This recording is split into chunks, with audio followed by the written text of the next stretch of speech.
Hello hi, मी रोहिणी पुणेकर. आज मी तुम्हाला फोडणीचा भात दाखवणार आहे. तर मी आज आहे ना ताजा भात शिजवून घेते आहे. तर त्यासाठी लागणारं साहित्य सांगते. बारीक चिरलेला कांदा, गाजर, टॅमॅटो, कोथिंबीर, पुदिना ही बारीक चिरलेली तोंडी घेतलेली आहे. सर्वप्रथम मी गॅसवर पातेलं ठेवलेलं आहे. आधी आपण भात 80% शिजवून घेऊयात.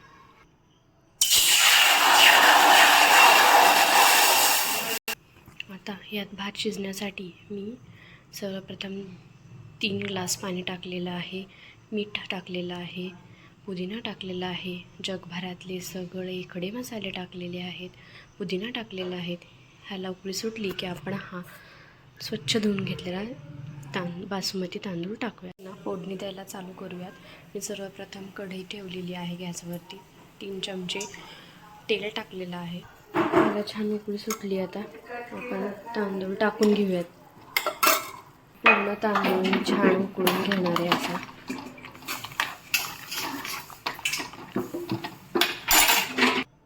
कढईतलं तेल खूप छान तापलेलं आहे. आता आपण जिरं आणि मोहरी टाकून घेऊया. जिरं, मोहरी, कसुरी मेथी, त्यानंतर बारीक चिरलेली आपण मिरची टाकूया.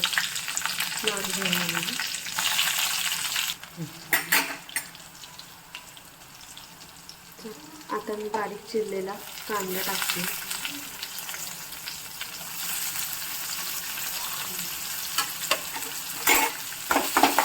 कांदा छान ब्राऊन होईपर्यंत आपल्याला परतून घ्यायचा.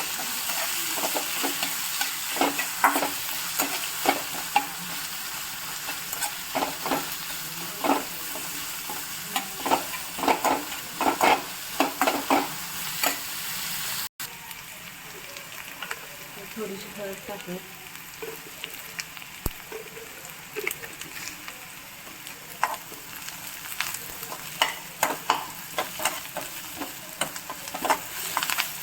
आता छान आपला हा कांदा भाजून झाला.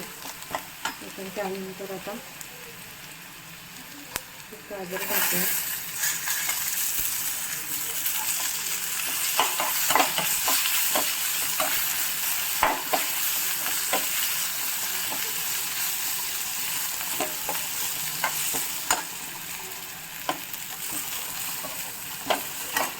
त्यानंतर आपण तोंडी टाकूया.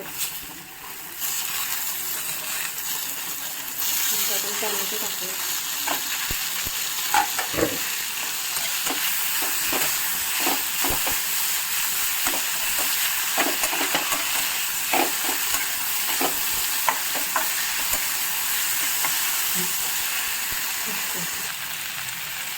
त्यानंतर आपण सुहाणाचा खिचडी मसाला टाकूया.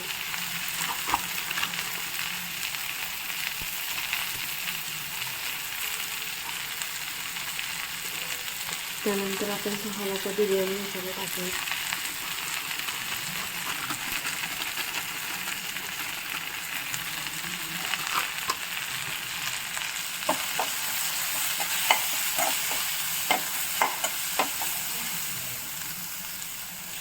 राईस जो आहे छान शिजलेला आहे, तुम्ही बघू शकताय. मस्त शिजून तयार आहे.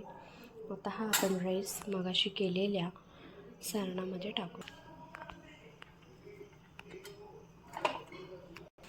असा हा मस्त कढई पुलाव तयार आहे. तुम्ही नक्की ट्राय करा आणि मला कमेंटमध्ये सांगा की हा कढई पुलाव कसा झाला. तुम्ही यामध्ये मटरसुद्धा टाकू शकता, पनीर टाकू शकता. माझ्याकडे जेवढं साहित्य होतं त्या सगळ्या साहित्यात मी हा पुलाव बनवलेला आहे. तुम्ही सगळं साहित्य मटार वगैरे टाकून, बटाटा टाकून बनवू शकता. आणि मला ही रेसिपी आवडल्यास कमेंटमध्ये नक्की सांगा तुम्हाला ती कशी वाटली. मस्त असा भात